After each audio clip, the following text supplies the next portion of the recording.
नमस्कार, आप देख रहे हैं न्यूज इन इंडिया और मैं हूं आपके साथ गगन बिहारी राजपूत। आइए नजर डालते हैं आज की कुछ खास खबरों पर। लखनऊ के विभूति खंड में हुए अजीत सिंह हत्याकांड में आरोपी अखंड सिंह से पूछताछ के लिए विभूति खंड की पुलिस बरेली पहुंची। बरेली में आज उससे पूछताछ किए जाने की उम्मीद है।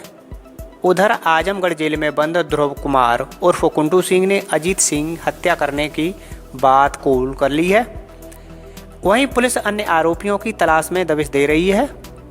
आपको बता दें कि कठौता में 6 जनवरी को 6 शूटरों ने मिलकर मऊ के अजीत सिंह की गोली मारकर हत्या कर दी थी। इस मामले में आजमगढ़ जेल में बंद अपराधी कुंटू सिंह और अखंड सिंह सहित 6 लोगों को नामजद किया गया था। पुलिस ने इस मामले में 2 शूटरों को गिरफ्तार किया है। पहले संदीप बाबा को लखनऊ पुलिस ने दबोचा, उसके बाद मुख्य शूटर गिरधारी को दिल्ली पुलिस ने गिरफ्तार किया। वहीं अब तक 3 मददगार भी गिरफ्तार किए जा चुके हैं। पुलिस के मुताबिक फरार चल रहे शूटरों की तलाश की जा रही है। सभी शूटरों पर 25-25 हज़ार रुपये का इनाम घोषित किया गया है। आजमगढ़ जेल में बंद कुंटू सिंह अपने बयान पर कायम है। उसने हत्या की साजिश रचने में अपनी भूमिका को कबूल किया है। वहीं इस गैंगवार के आरोपी शूटरों की तलाश में पुलिस टीम मुंबई, दिल्ली और नोएडा में डेरा डाले हुए है। गैंगवार के आरोपी शूटरों में राजेश तोमर, बंटी उर्फ मुस्तफा, रवि यादव, शिवेंद्र सिंह उर्फ बंदर फरार है। एक शूटर गिरधारी दिल्ली के तिहाड़ जेल में बंद है। उसे 28 जनवरी को लखनऊ कोर्ट में पेश करने की उम्मीद है। अजीत सिंह हत्याकांड को लेकर जिला कारागार में बंद अपराधी ध्रुव कुमार उर्फ कुंटू सिंह पर पुलिस ने शिकंजा कसना शुरू कर दिया है। लखनऊ से आई पुलिस टीम ने शुक्रवार को जेल में ही ध्रुव कुमार उर्फ कुंटू से पूछताछ की। पूछताछ के दौरान पुलिस को अहम जानकारी मिली है। इस आधार पर अब जल्द ही कुंटू को रिमांड पर लेने की तैयारी भी लखनऊ पुलिस कर रही है। एसपी ने बताया कि लखनऊ पुलिस ने कुंटू को रिमांड पर लेने की विधिक कवायद शुरू की है। इसके साथ ही पुलिस महकमा भी कुंटू को अखंड, संजय और मृत्युंजय की तरह दूसरे जेल स्थानांतरित करने के लिए हाईकोर्ट पहुंची है, क्योंकि कुंटू सिंह को जिला कारागार से अन्यत्र भेजने पर निचली अदालत की रोक है। इसके चलते पुलिस को हाईकोर्ट में अपील करनी पड़ी है। अगर हमारा कोई सपना है तो हमें लगातार उसका पीछा करना होगा और सपने के प्रति काम करने की ये हिम्मत घर से ही शुरू होती है। हमें पुरुषों और महिलाओं के लिए सामाजिक सौंपी गई भूमिकाओं को दूर करने की जरूरत है। ये मानना है रूपा मौदगिल का। अपने जीवन में तमाम उतार चढ़ाव को देखते हुए रूपा ने सफलता को चूमा और दिखा दिया कि हौसले के आगे सब कुछ मुमकिन है। डी रूपा मौदगिल का ये सफर बहुत आसान भी नहीं रहा। इसके लिए उन्हें कड़ा संघर्ष करना पड़ा। उन्होंने अपने करियर में बेंगलुरु की जेलों में अनियमितता और भ्रष्टाचार के खिलाफ हमेशा कड़े कदम उठाए। रूपा ने हमेशा वो करने की ठानी जिसमें उन्हें विश्वास है। वो कर्नाटक की पहली महिला पुलिस महानिरीक्षक गृह सचिव भी रह चुकी हैं। आईजीपी डी रूपा इन दिनों एक नई भूमिका में नजर आ रही हैं। रूपा एक रचनात्मक और कौशल से जुड़ी कंपनी कर्नाटक राज्य हस्तशिल्प विकास निगम की प्रबंध निदेशक हैं, जो कर्नाटक के मशहूर चंदन से बने प्रदर्शन वस्तु और कर्नाटक के मशहूर चैनपट्टन खिलौने और कई लोकल कला प्रदर्शनी से जुड़ी वस्तु का सरकारी व्यापार करता है। वोकल फॉर लोकल के प्लेटफॉर्म के तहत रूपा इस जिम्मेदारी में अपने आप को ढाल चुकी हैं। अब वो इस नए रोल में कुछ नया करके दिखाना चाहती हैं। रूपा कई युवा महिलाओं के लिए प्रेरणा की स्रोत हैं, लेकिन उनकी प्रेरणा किरण बेदी रही हैं। रूपा मानती हैं कि देश में महिलाओं के लिए आईपीएस में ज्यादा अवसर हैं और बेटी बचाओ बेटी पढ़ाओ योजनाएं देश में बेटियों के लिए अपने सपने पूरे करने का जरिया बन रहे हैं। रूपा स्थानीय कारीगर और हस्तकला से जुड़ी इंडस्ट्री के लिए एक नई उम्मीद की किरण है और उन्होंने वोकल फॉर लोकल के प्रधानमंत्री के विजन को अपना मकसद बना लिया है। इट्स अ गवर्नमेंट कंपनी, तो सिर्फ हमारी आमदनी का ही गोल या मकसद नहीं है। तो आर्टिजन्स जो हैं उनको और बढ़ावा और वो कला जो है और प्रोत्साहन उसको होके artisan should be able to continue that. अभी क्या हो रहा है, there are so many other fields available today, तो आर्टिजन्स के बच्चे आर्टिजन्स नहीं बन रहे हैं आजकल, कुछ और चूजिंग अदर करियर्स। तो वो ना हो और कोई तो हो इस कला बढ़ाने के लिए, तो हम नए लोगों को भी ट्रेन कर रहे हैं। आजमगढ़ में समाजवादी पार्टी कार्यालय पर जननायक स्वर्गीय कर्पूरी ठाकुर की जयंती मनाई गई। उनके चित्र पर पुष्प अर्पित कर उनके सिद्धांतों पर चलने का संकल्प लिया गया। पूर्व मंत्री चंद्रदेव राम यादव ने कहा कि कर्पूरी ठाकुर 1967 में उप मुख्यमंत्री और 1977 में मुख्यमंत्री बने। उन्होंने आजीवन ईमानदारी, सादगी की अनूठी मिसाल पेश की। वे किसानों, मजदूरों, गरीबों, पिछड़ों के मसीहा थे। उन्होंने पहली बार आरक्षण लागू करके गरीबों का हक दिलाने का फैसला लिया था। निवर्तमान जिलाध्यक्ष हवलदार यादव ने कहा कि स्वर्गीय कर्पूरी ठाकुर ने किसानों, मजदूरों, गरीबों के लिए संघर्ष किया। वर्तमान भाजपा की मोदी योगी सरकार दमन का रास्ता अख्तियार कर किसान आंदोलन को कुचलना चाहती है। उन्होंने कहा कि सपा 26 जनवरी को ट्रैक्टर यात्रा गांव से निकालकर किसान आंदोलन को तेज करने का फैसला करेगी। सपा अहिंसक रास्ते पर चलकर शांतिपूर्वक आंदोलन चलाएगी। प्रशासन ट्रैक्टर वालों पर नाजायज दबाव डाल रहा है। सपा इसे बर्दाश्त नहीं करेगी। वहीं भाजपा मंदिर के नाम पर चंदा वसूली के लिए यात्राएं निकालकर नफरत और घृणा के नारे से सांप्रदायिक पैदा करना चाहती है। हम सब समाजवादी लोग पूरे देश में जहाँ भी हैं, आज पूरा देश जननायक कर्पूरी ठाकुर की जयंती मना रहा है। हमारे नेता माननीय श्री अखिलेश यादव जी ने निर्देश दिया कि हम सब ऐसे महापुरुष की जयंती मना करके जो उनके विचार हैं और आज जो उनकी प्रासंगिकता है उसको जन जन में पहुंचाने का काम करें। आज हम सब यहाँ पर बड़े पैमाने पर सब लोग इकट्ठा हुए। हम विशेष आभारी हैं नाई समाज के अध्यक्ष जी का, महासचिव जी का, संरक्षक जी का, कि आज उन्होंने समाज के सभी वर्गों को लेकर के आज यहाँ पर आए और इतने बड़े पैमाने पर कर्पूरी ठाकुर की जयंती यहाँ पर मनाई गई। हम सब कर्पूरी ठाकुर के विचारों से अपने आप को जोड़ते हुए ये संकल्प लेते हैं कि जो किसान विरोधी सरकार है, जो नौजवान विरोधी सरकार है, जो पूंजीपतियों के इशारे पर इस देश के लोकतंत्र को कमज़ोर कर रही है, ऐसी जालिम सरकार को हटाएंगे और 2022 में जनता की भावना के अनुरूप उत्तर प्रदेश में सरकार बनाने का काम करेंगे। आखिरकार दिल्ली पुलिस ने प्रदर्शनकारी किसानों को ट्रैक्टर रैली की अनुमति दे दी है, लेकिन इसका मार्ग क्या होगा, इस पर अभी तक सहमति नहीं बनी है। इस पर किसान मजदूर संघर्ष समिति ने कहा कि हमने दिल्ली पुलिस के अधिकारियों से फिर से अनुरोध किया, लेकिन कोई मध्य आधार अभी तक नहीं निकला है। किसान मजदूर संघर्ष समिति ने कहा कि हमने दिल्ली पुलिस को अपने वरिष्ठों के साथ बात करने के लिए कहा है। अगर वे हमारे मार्गों से सहमत हैं, तो यह अच्छा होगा। हम पहले से तय किए गए मार्गों पर ट्रैक्टर परेड निकालने जा रहे हैं। आपको बता दें कि गणतंत्र दिवस के मौके पर किसान राजधानी दिल्ली में विशाल ट्रैक्टर रैली निकालने जा रहे हैं। 26 जनवरी को होने वाली इस रैली के लिए पुलिस समेत रिजर्व फोर्सेस को भी शॉर्ट नोटिस पर मूव के लिए तैयार रहने को कहा गया है। इस रैली में शामिल होने के लिए पंजाब, हरियाणा, यूपी और राजस्थान समेत कई राज्यों से किसान ट्रैक्टर लेकर दिल्ली पहुंच रहे हैं। ये जो पहला हमारा जो रूट रहेगा वो सिंघू बॉर्डर से Sanjay Gandhi transport Nagar, DTU, Shahbad dairy, Barwala village, Pooth Khurd village, Hanjawala T point, Kanjhawala Chowk, Qutubgarh, Auchandi border, ये वाले रूट से होती हुई रैली जो है जाएगी। इसमें जो डाइवर्जन पॉइंट्स हैं मैं उसका थोड़ा जिक्र करूंगी।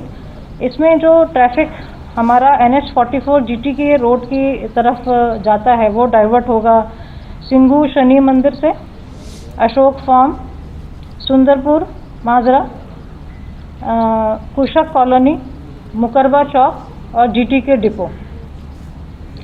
जो बवाना रोड की तरफ जाने वाला ट्रैफिक है वो डाइवर्ट होगा जेल रोड,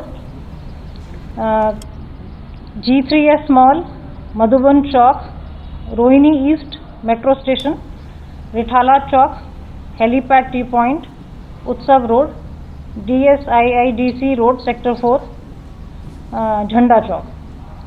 जो ट्रैफिक कंजावला रोड की तरफ जाने वाला है उसके डाइवर्जन पॉइंट्स रहेंगे कराला कंजावला विलेज, जानती टोल और कुतुबगढ़ गढ़ी रोड। हमारी ट्रैफिक पुलिस की जनरल जो मतलब मोटरिस्ट हैं दिल्ली के या बाहर से आने वाले भी यदि मोटरिस्ट हैं, उनसे ये रिक्वेस्ट है कि वे NH44 GTK road, Sanjay Gandhi transport Nagar, Badli metro station, Badli Bawana road, Bawana Chowk, Bawana Kanjhawala road up to Auchandi border को अवॉइड करें। दूसरा जो हमारा रूट है वह होगा Tikri border, Nangloi Baprola village, Najafgarh excluding Phirni road और झरोदा बॉर्डर, रोहतक बाईपास, बहादुरगढ़। इसमें ट्रैफिक को अनुमति नहीं दी जाएगी रोहतक रोड आने की किराड़ी मोड़ से, और ट्रैफिक डाइवर्जन पॉइंट जो और रहेंगे वे होंगे घेवरा मोड़, पीरागढ़ी चौक से टुवर्ड्स डिस्ट्रिक्ट सेंटर और मंगोलपुरी की तरफ डाइवर्ट कर दिया जाएगा, और झटीकड़ा मोड़ नजफगढ़ और द्वारका मोड़, इनसे कमर्शियल व्हीकल्स को नहीं आने दिया जाएगा। Similarly Goyla dairy point Najafgarh rail, इससे भी कमर्शियल व्हीकल्स नहीं आ पाएंगे, और Jharoda drain Najafgarh drain traffic वहाँ यहाँ इन 2 पॉइंट से भी डाइवर्टेड रहेगा। हमारी एडवाइस है जनरल पब्लिक से कि वे NH10 Rohtak road, Tikri border, Nangloi Najafgarh road और नजफगढ़ झड़ौदा बॉर्डर को अवॉइड करें।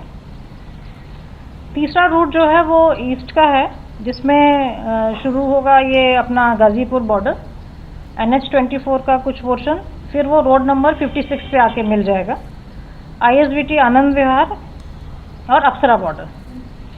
इस पे NH24 के ऊपर रिंग रोड की तरफ से कमर्शियल गाड़ियों को नहीं आने दिया जाएगा, वहीं से ही डाइवर्ट किया जाएगा, और साथ में NH24 पे नालाकट और कोंडली लाइट की तरफ से भी ट्रैफिक डाइवर्ट रहेगा। रोड नंबर 56 पर भी Hasanpur depot, Patparganj industrial area, Ashoka Niketan, ITI college, Ram Mandir, Vivek विहार की तरफ से भी डाइवर्जन पॉइंट्स रहेंगे।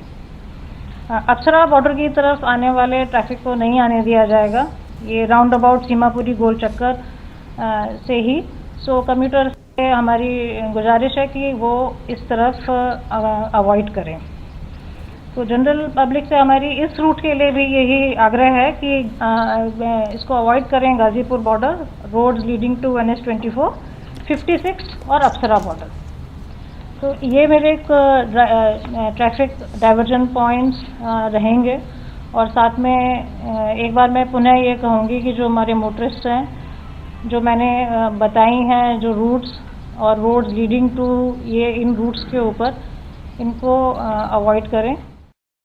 उत्तर प्रदेश के मथुरा में बरसाना नंदगांव मार्ग पर स्कॉर्पियो और मैक्स पिकअप की आमने सामने से टक्कर हो गई। इस हादसे में पिकअप में सवार 2 लोगों की मौके पर ही मौत हो गई, जबकि 22 लोग घायल हो गए। इनमें 17 घायलों को जिला अस्पताल रेफर कर दिया गया है।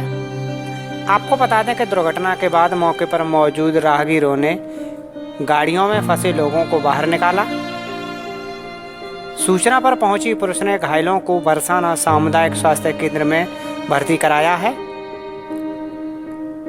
यहां 2 लोगों को मृत घोषित कर दिया गया। CSC प्रभारी डॉक्टर जीतेश तिवारी ने बताया कि 17 लोगों को गंभीर चोटें आई हैं, उन्हें मथुरा रेफर कर दिया गया है। मैक्स पिकअप वाहन में 12 से अधिक लोग सवार थे। ये सभी लोग शेरगढ़ में गमी से लौट रहे थे। प्रत्यक्षदर्शियों ने बताया कि मैक्स पिकअप तेज गति से चल रही थी, मोड़ पर अनियंत्रित हो गई, जिससे स्कॉर्पियो से जा टकराई। स्कॉर्पियो में 4 लोग सवार थे, जो कोटा राजस्थान के रहने वाले हैं। वे बरसाना से दर्शन कर पलवल जा रहे थे। हादसे में 17 लोग घायल हुए हैं। CO गोवर्धन ने बताया कि सड़क दुर्घटना में 2 लोगों की मौत हुई है। कुछ का बरसाना CSC पर इलाज चल रहा है, कुछ को जिला अस्पताल रेफर कर दिया गया है। ये नंदगाम बरसाना रोड पे इधर बरसाना की तरफ से स्कॉर्पियो गाड़ी आ रही थी और इधर नंदगाम की तरफ से एक पिकअप गाड़ी आ रही थी, जो शेरगढ़ से गमी से आ रही थी, जैसा बताते हैं लोग यहाँ पे। तो जैसे ही एक मोटरसाइकिल वाले ने नंदगाम में सूचना दी तो हम रंगीली चौक के पास बैठे थे कुछ लोग, तो वहाँ से तुरंत भाग के यहाँ घटना स्थल पे आए और यहाँ पे 2 लोगों की मृत्यु हो चुकी है और करीब दर्जन लोग घायल हैं। किसी का पैर टूटा है, किसी का वो हाथ टूटा है और बहुत ही ज़्यादा भयानक एक्सीडेंट हुआ है यहाँ पे। अच्छा, तो जो पिकअप गाड़ी थी उसमें कितने लोग होंगे? उसमें कम से कम होंगे 25 लोग, 25 और 30 के बीच में लोग होंगे। पुलिस प्रशासन आ गया और पुलिस प्रशासन ने अपनी जो 112 नंबर की गाड़ियाँ होती हैं और एक एम्बुलेंस गाड़ी भी आई और उनके द्वारा घायलों को अस्पताल पहुँचाने में बड़ी मतलब सहयोग और मदद की है यहाँ करके। ये आज करीब 5:30 बजे स्कॉर्पियो और बोलेरो मैक्स में आपस में टक्कर हुई है और एक मोटरसाइकिल भी उसमें साथ में टकराई है, जिसमें लगभग 23-24 लोग घायल हुए हैं। इनमें से 2 लोगों की मृत्यु हो चुकी है। हरिद्वार में अवैध खनन का काम जोरों पर है। चिड़ियापुर रेंज के अंतर्गत रवासन पुल के पास बिना टोकन और बिना नापतोल के खनन का माल अवैध तरीके से ठिकाने लगाने का काम जोरों पर है। ट्रांसपोर्ट एसोसिएशन के जिलाध्यक्ष सत्य प्रकाश ने बताया कि उच्चाधिकारियों की मिलीभगत से अवैध खनन के काम को अंजाम दिया जा रहा है। 2 भाइयों ने अवगत करवा दिया है कि जो कल एक टी बाइक थी, उन्होंने डंडे चलाए, ड्राइवर गाड़ी वाहन छोड़ के भाग गए। वो 2-4 गाड़ियां वो लेकर के चले गए कि इन पे वाहन पे कूपन नहीं है। कूपन था, सभी पे वैलिड था, यहीं जो वन विकास निगम का जैसे रोज़ जारी होता है वही हुआ था। लेकिन अब डंडा चलाएगा कोई अधिकारी या कोई कर्मचारी तो आम जो मजदूर है, बेचारा ड्राइवर है, वो भाग जाता है। तो उसी को उन्होंने अवैध का मुद्दा अपनी पीठ थपथपाई है कि हमने बहुत बड़ी कार्रवाई की यहाँ पर। कोई ऐसा कुछ नहीं है, सभी के पास कूपन है। अवैध तौर पर इन्होंने जाके गाड़ियाँ बंद कर रखी हैं और अपने जो कागजी कार्रवाई में इन्होंने लिख दिया कि ये अवैध है, जबकि उनके पास कूपन है, वो दिखा दिए गए हैं। उनके परिवारी ने भी स्वीकार किया है कि उनके पास कूपन है, लीगल तौर पे अंदर है। लेकिन कुछ जो उनके साथ 1-2 कर्मचारी थे, उन्होंने बहुत बदतमीजी से लेबर को भी पीटा है, ड्राइवरों को भी पीटा है और जो वाहन स्वामी ने उनको कहा कि मेरा कूपन है, उनको भी बदतमीजी से वो पेश आए। जबकि वैध ट्रांसपोर्टर्स को रोका जाता है, उनके कर्मचारियों को डराया धमकाया जाता है। ये अधिकारों के साथ अन्याय है। मौके पर मौजूद वन्य निगम के डीएलओ मुनिराज से जब इस संबंध में पूछा गया तो वह सटीक जवाब नहीं दे पाए। इससे साफ जाहिर होता है कि उच्चाधिकारियों की मिलीभगत से ही अवैध खनन का काम जोरों पर है और जिला प्रशासन पूरी तरह चुप्पी साधे बैठा है। अब ये बड़ी मुश्किल से होते खुली है नदी। एक पहला प्रथम तो ये था जो रजिस्ट्रेशन यहाँ होता है, जैसे देहरादून में कहीं भी आप रजिस्ट्रेशन करा लें निगम में, तो किसी भी घाट पे चले जाएं। इन्होंने बेवजह ये बंदिश करके जिस गेट पे 4 गेट है जिस पे उसी पे निकासी करेंगे हम, और कहीं की बाहर का वाहन नहीं लेंगे अदर स्टेट का, वो सब इन्होंने सब कर दिया। और यहाँ खनन को लेके बहुत संवेदनशील वाहन स्वामी है, कोई चोरी नहीं करा जैसे इनका स्टेटमेंट आया। यहाँ दमंग लोग हैं। हमारा लालडांग क्षेत्र इतना शरीफ, इतना सज्जन है कि यहाँ पूरा पुलिस फोर्स की जगह एक होमगार्ड भी थाना चला सकता है, इतने सज्जन लोग हैं। कोई किसी तरह का क्राइम, कोई रोक दोप जैसे इन्होंने छापा हुआ, दमंगता हो रही है, क्षेत्रीय विधायक के संरक्षण में हो रहा है, ये सब बहुत गलत बात है। ऐसा कुछ नहीं है यहाँ। ये डीएलएम साहब के द्वारा यहाँ जो भी रूल फॉलो किया गया, हम लोगों ने एक अनुरोध किया था, हमारी गाड़ी में जो 10 टायरा है उसमें 200 क्विंटल मिल जाए, हमें 500 रुपये चक्कर बेचा, हम काम करेंगे। उन्होंने अपनी मनमर्जी से कभी 150, कभी 160, इससे ज़्यादा नहीं दिया। तमिलनाडु के वन अधिकारियों ने बताया कि नीलगिरी के मसनागुड़ी में हाथी को जलाए जाने के मामले में 2 लोगों को गिरफ्तार किया गया है और एक की तलाश जारी है। आपको बता दें कि तमिलनाडु की इस घटना में 40 साल के नर हाथी की 2 दिन पहले गंभीर रूप से घायल होने के बाद इलाज के दौरान मौत हो गई। कान और पीठ जलने की वजह से वह गंभीर रूप से घायल हो गया था। वन्य जीव कार्यकर्ताओं का कहना था कि कुछ लोगों ने हाथी पर जलता हुआ टायर फेंका था, जिसकी वजह से उसकी मौत हुई है। इस संबंध में एक वीडियो सामने आया है जिसमें एक जलती हुई चीज हाथी के ऊपर फेंकते हुए देखा गया है। इससे उसके कान और पीठ में आग लग गई और वह जंगल की तरफ भाग रहा था। इन तीनों पर वन्य जीव संरक्षण कानून के अंतर्गत मामला दर्ज किया गया है। वन विभाग ने बताया कि रेमंड और रेयान दोनों भाई हैं और वो अपने पिता के घर में होम स्टे चलाते हैं। होम स्टे में मेहमानों के रुकने की व्यवस्था होती है। प्रशांत इसी होम स्टे के तहत वहाँ रह रहे थे। वन विभाग ने यह भी बताया कि उनके होम स्टे के नज़दीक आए हाथी को इन तीनों ने वहाँ से खदेड़ा। जिला प्रशासन ने गैर कानूनी तरीके से चलाए जा रहे उनके लॉज को सील कर दिया है। शुरू में इस घायल हाथी का इलाज मसनागुड़ी के नज़दीक मधुमलाई टाइगर रिजर्व में हुआ, लेकिन हाथी के जख्म ठीक नहीं हुए और उसका एक पूरा कान अलग हो गया। सुप्रीम कोर्ट ने मसनागुड़ी में हाथियों के इलाके में इमारतों को हटाने के लिए एक कमेटी का गठन किया है और तत्काल इसे रोकने का आदेश दिया, लेकिन इसके बावजूद इस इलाके में अतिक्रमण जारी है, जिससे वन्य जीवों को नुकसान हो रहा है। फिरोजाबाद के थाना नारखी के गांव बदनपुर के ग्रामीणों ने फिरोजाबाद फरिया मार्ग को करीब 3 घंटे तक जाम रखा। ग्रामीणों ने जसराना के भाजपा विधायक रामगोपाल उर्फ पप्पू लोधी, उनके समर्थकों पर मारपीट, जानलेवा हमला, गाली गलौज और फायरिंग का आरोप लगाया है। पीड़ित ग्रामीणों की तहरीर पर भाजपा विधायक रामगोपाल उर्फ पप्पू लोधी सहित 12 के खिलाफ रिपोर्ट दर्ज की गई है। आपको बता दें कि बदनपुर निवासी ग्रामीणों का आरोप है कि रविवार की रात 8 बजे जसराना विधायक रामगोपाल उर्फ पप्पू लोधी के पीजी कोल्ड स्टोर के स्टाफ से पैसे के लेन देन को लेकर विवाद हो गया था। ग्रामीण मुन्ना लाल का कहना है कि वह कोल्ड स्टोर के एक कर्मचारी से उधारी की रकम मांगने गए थे। बीच में भाजपा विधायक और उनके साथी आ गए। इन लोगों ने ग्रामीणों और महिलाओं के साथ मारपीट करने के साथ गाली गलौज और अभद्रता की।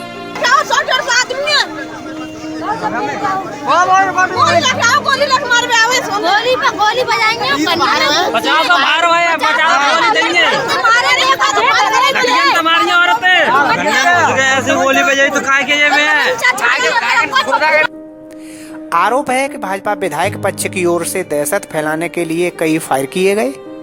इसके विरोध में सोमवार को सुबह 7:30 बजे कोल्ड स्टोर के पास ग्रामीणों ने पेड़ों को काटकर सड़क पर डाल दिया और फिरोजाबाद फरिया मार्ग पर जाम कर दिया। ग्रामीणों ने जसराना विधायक के खिलाफ नारेबाजी करनी शुरू कर दी।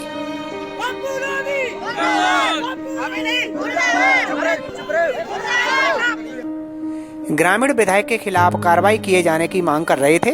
क्या बात थी बताइए? मेरा पानी निकल रहा था, हमारे घरों में पानी जा रहा था, विधायक से बोले कि विधायक गोली डाली, घरों में घुसा और लोगों को पीटा।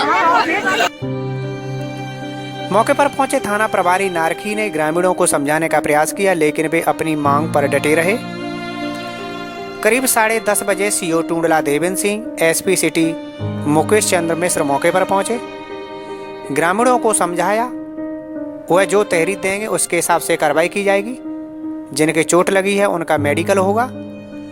पुलिस अधिकारियों की बात पर ग्रामीण जाम खोलने को तैयार हो गए।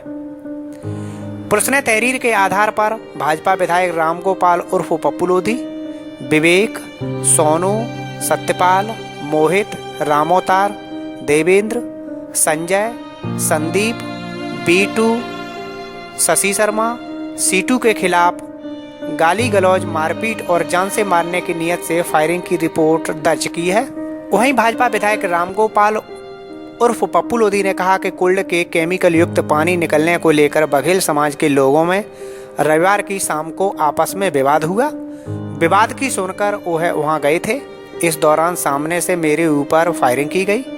मेरा न तो किसी से कोई विवाद हुआ न फायरिंग कराई, फिर भी पुलिस ने मेरे खिलाफ रिपोर्ट दर्ज कर ली है।